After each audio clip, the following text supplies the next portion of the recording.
The bar went silent the moment the German shepherd hit the floor. 1 second the dog was standing beside his handler, ears alert, vest still dusted with desert grit from a deployment that had ended only 72 hours earlier. The next second his back legs buckled, his ribs heaved like a bellows that had forgotten how to breathe, and a thin pink foam began tracing the corner of his black lips. The handler dropped to his knees so fast his beer glass shattered against the boot rail, and a grown Marine started shouting a name. Rex, Rex, stay with me. Buddy, in a voice that did not belong to a man who had ever been afraid of anything. 23 people froze. The jukebox kept playing some old Garth Brooks song nobody could hear anymore. And then the waitress, a quiet woman in a black apron who had been refilling sweet tea for seconds earlier, set the pitcher down on table 6 without spilling a drop, walked through the crowd like she was parting water, knelt beside the convulsing animal, pressed 2 fingers against the femoral artery on the inside of his thigh, and said 6 words that changed every single life in that room. He's bleeding internally. Move the table. Nobody moved. So she said it again, louder, in a voice none of them had heard from her in the 8 months she had worked there. And here is the question I want you to sit with before this story even begins. How many people walk past us every day carrying skills, scars, and silent oaths we will never see until the moment someone is dying at our feet? Her name on the schedule taped behind the register was Maddie Cole, and for 8 months that was all anyone at Buckhorn's Roadhouse, on a two-lane stretch of highway 40 miles outside Fort Hood, knew about her. She was 34, soft-spoken, polite to the truckers and patient with the regulars, and she always took the closing shifts nobody else wanted. She drank black coffee instead of the free sodas, never sat down even on slow nights, and kept her dark hair tied back in a braid so tight it looked like it had been done by a woman who had once needed her hair out of the way for reasons that had nothing to do with serving wings. Lou, the owner, had hired her on the spot the morning she walked in with a creased application and a Texas driver's license that listed an address at a small rental cabin out by the lake. He asked her if she had any restaurant experience, and she had said, very evenly, that she had spent most of her adult life feeding people in worse conditions than this. He had laughed. She had not. He hired her anyway because something in the steadiness of her hands when she took the pen back made him trust her.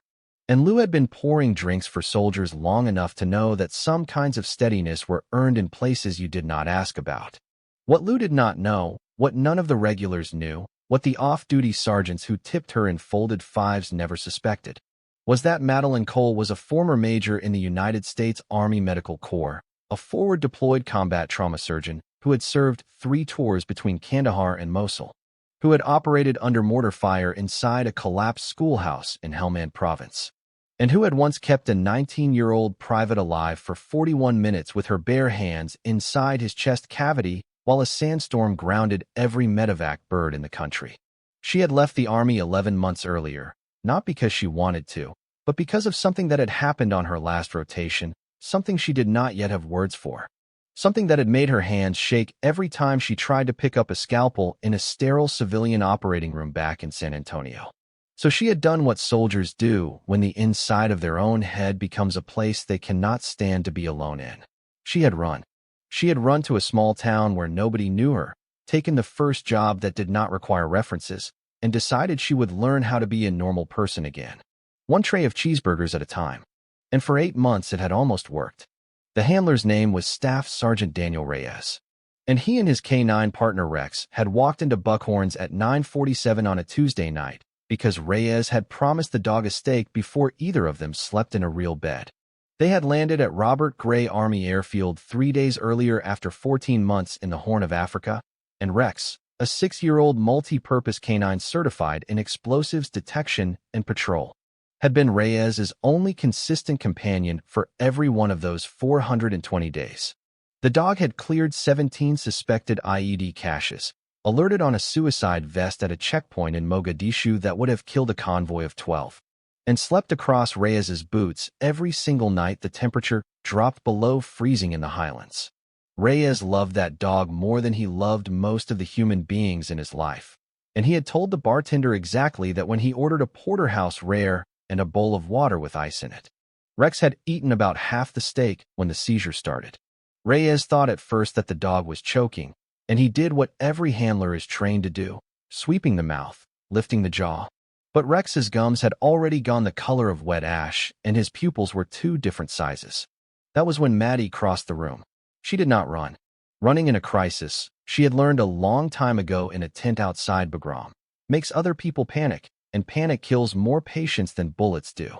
She walked, fast and level, and by the time she knelt beside the dog, her apron was already off and folded into a pad she could use under his head. She asked Reyes 3 questions in the time it took him to take one breath. When did the symptoms start? Had the dog been exposed to any unusual food, water, or chemical agents in the last 72 hours? And had he taken any blunt impact to the abdomen during the redeployment flight or the ground transport since? Reyes, who outranked half the people in that bar and who had been trained to assess threats in milliseconds, found himself answering her like she was a colonel. 10 minutes ago. Nothing unusual that he knew of. And yes, actually, Rex had taken a hard hit against a cargo strap during turbulence on the C-17 out of Djibouti, but he had seemed fine. He had walked it off. He had eaten that morning. Maddie nodded once. She lifted the dog's lip again, pressed her thumb against his gum, watched the capillary refill take almost 4 full seconds when it should have taken less than 2. She palpated his abdomen and felt the rigid, drum-tight distension that any trauma surgeon in the world would recognize and that almost no civilian veterinarian would see in time. His spleen has ruptured, she said. He's bleeding into his belly. He has maybe 20 minutes before he goes into hypovolemic arrest. Where is the nearest emergency vet? The bartender said Colleen, 38 miles. She said that was too far. Then she looked up at Reyes, and her eyes were not the eyes of a waitress anymore, and she said, very quietly, Sergeant, I need you to trust me. I am a surgeon. I can keep him alive long enough to get there, but I need your truck. I need clean towels. And I need you to drive faster than you have ever driven in your life. What happened in the next 19 minutes became a story that the regulars at Buckhorn's would tell for the rest of their lives. But most of them got the details wrong because most of them were too stunned to watch carefully.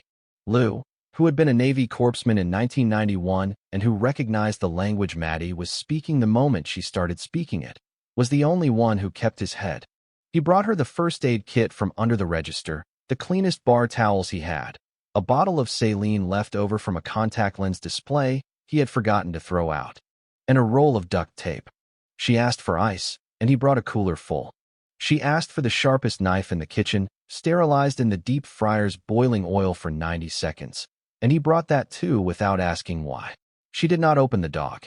She would tell Reyes later, on the long drive back from the emergency hospital at 3 in the morning. That opening a field abdomen in a roadhouse was a last resort she had been prepared to perform but had prayed she would not have to. Instead, she did something subtler and, in its own way, more remarkable. She used pressure, position, and cold to slow the internal hemorrhage.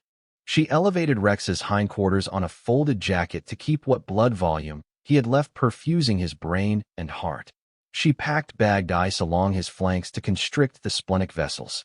She established a makeshift 4-line with the saline bottle, a length of clean aquarium tubing Lou had pulled from the broken tank behind the bar, and a 16-gauge needle from the first aid kit, threading it into the cephalic vein on Rex's foreleg on the first try, in the back of a moving Ford F-150, on a county road, in the dark. Reyes drove. He drove the way she had asked him to drive, which is to say he drove like a man whose family was dying in the back seat, because in every way that mattered to him, his family was. Maddie sat on the floor of the truck bed, braced against the wheel well, holding Rex's head in her lap and a hand-squeezed saline bag above her own head, talking to the dog the entire time in a low, steady voice that had nothing to do with the words she was saying and everything to do with the rhythm of them. She had learned in Iraq that mammals, human and otherwise, will hold on longer for a calm voice than they will for almost any drug in the field kit. She told Rex about the lake near her cabin. She told him about a Belgian Malinois she had treated in Kandahar in 2014 who had taken shrapnel to the chest and lived another 6 years as a base mascot. She told him he was a good boy, and that good boys did not get to quit, not on her watch, not tonight. When they pulled into the emergency veterinary hospital in Colleen at 11:06 p.m., the on-call surgeon, a woman named Dr. Patel met them at the bay door, took one look at the force setup and the ice packing and the precise position of the dog's body, and asked Maddie a single question. Where did you train? Maddie said Walter Reed, then Landstuhl, then everywhere. Dr. Patel nodded once and said, then scrub in with me. I'm short a hand, and you just bought us the time. Rex survived. The splenectomy took 2 hours and 11 minutes, and Maddie stood across the table from Dr. Patel and borrowed scrubs and assisted on a procedure she had performed on human beings dozens of times, but never before on a dog. Adapting in real time to the differences in anatomy, because that is what trauma surgeons do. That is what the entire discipline is built on. The willingness to keep your hands moving and your mind clear when the body in front of you does not match the textbook. When it was over, when Rex was breathing steadily under the warming blanket in post-op, when Reyes had finally been allowed back to put his forehead against the dog's flank and weep in the silent way that men weep when they have spent too many years not being allowed to, Maddie walked outside into the parking lot, and she sat down on the curb under a sodium lamp, and she put her head in her hands, and she shook for a long time. It was not relief. It was not even adrenaline coming down. It was the thing she had been running from for 11 months, finally catching up with her, finally taking its seat beside her, finally demanding to be looked at. Because the last time she had stood at an operating table, on a forward surgical team in northern Syria, she had lost a patient. His name had been Specialist Marcus Lynn. He had been 22 years old. He had taken a fragment of an anti-personnel mine through his left subclavian artery, and she had done everything right. She had done everything by the book and beyond the book, and he had died anyway, on her table, holding her wrist, and his last words had been to ask her to tell his mother that he was not scared. She had not been able to make herself pick up a scalpel since. She had told herself she was broken. She had told herself she was done.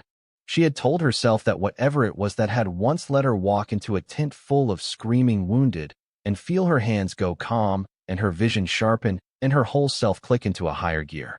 Whatever that was.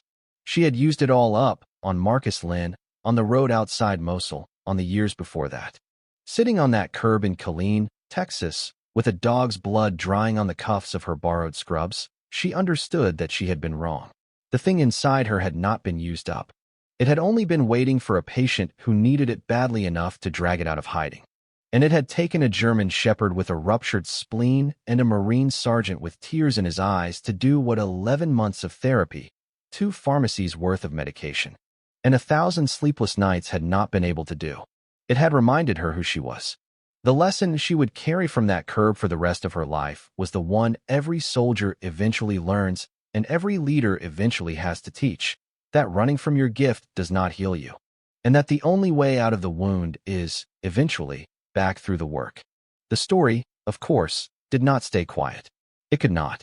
Reyes told his platoon sergeant, who told his first sergeant, who told the battalion commander, and within 48 hours a full-bird colonel from the 3 Corps surgeon's office had driven the 40 miles out to Buckhorn's Roadhouse on a Thursday afternoon and ordered a cheeseburger from a Waitress whose service record he had read 3 times that morning.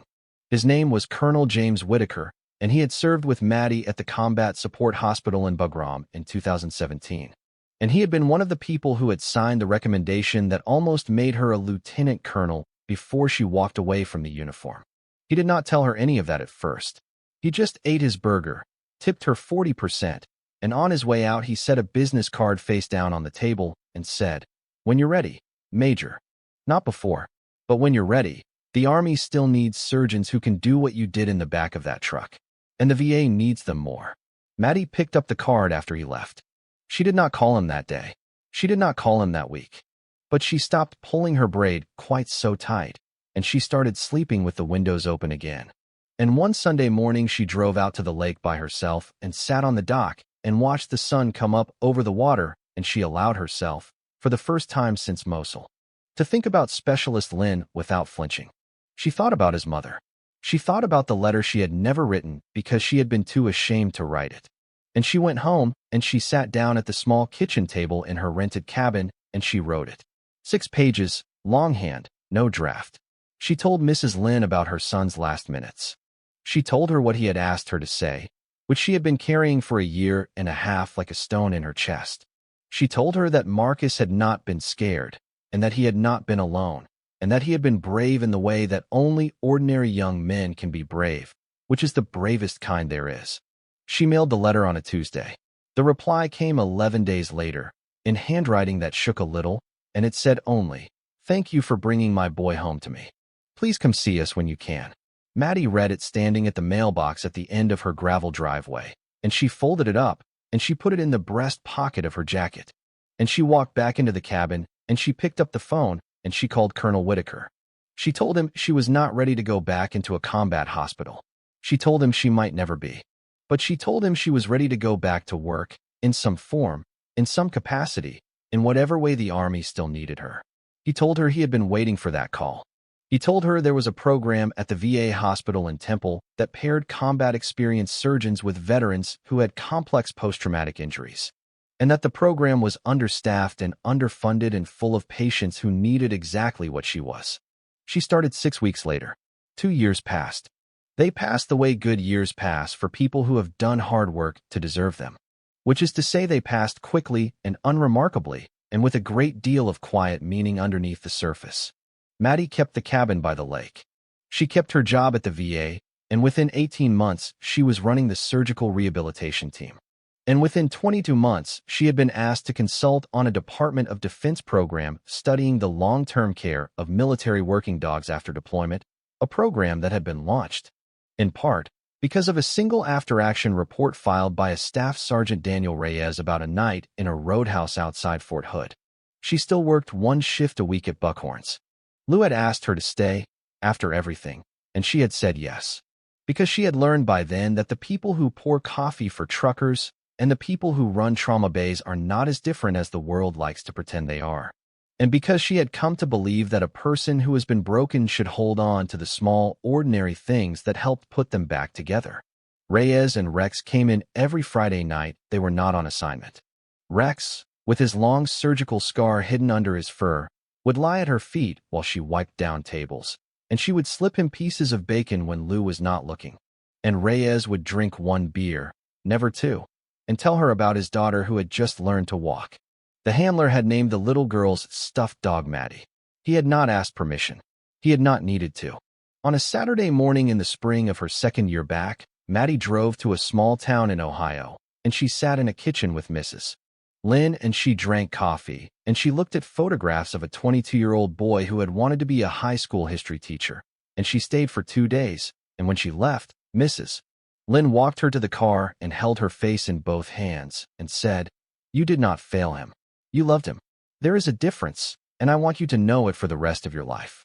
Maddie drove home through 3 states with the windows down, and somewhere in Arkansas, on a long flat stretch of road in the late afternoon light, she understood, finally and completely, that the thing she had thought was her brokenness had actually been her conscience, and that a surgeon without a conscience is not a surgeon at all but a technician, and that what had made her hands shake in San Antonio had been the same thing that had made them steady in the back of Reyes's truck, and that those 2 facts were not contradictions, but the same fact viewed from different sides of a wound that had finally begun to close.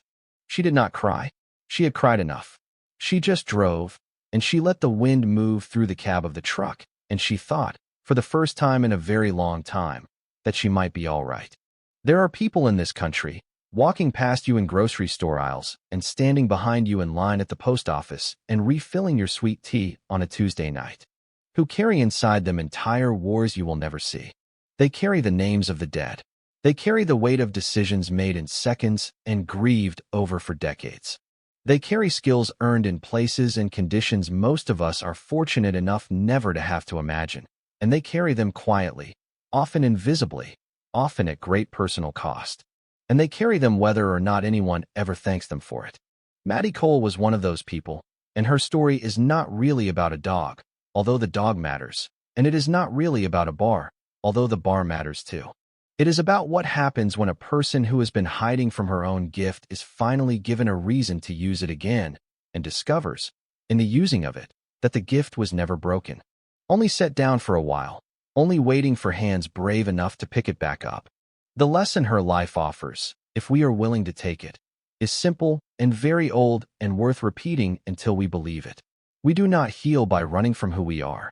We heal by returning to it, in service of someone who needs us, and we heal a little more every time we choose to stay. Look around the room you are in tonight.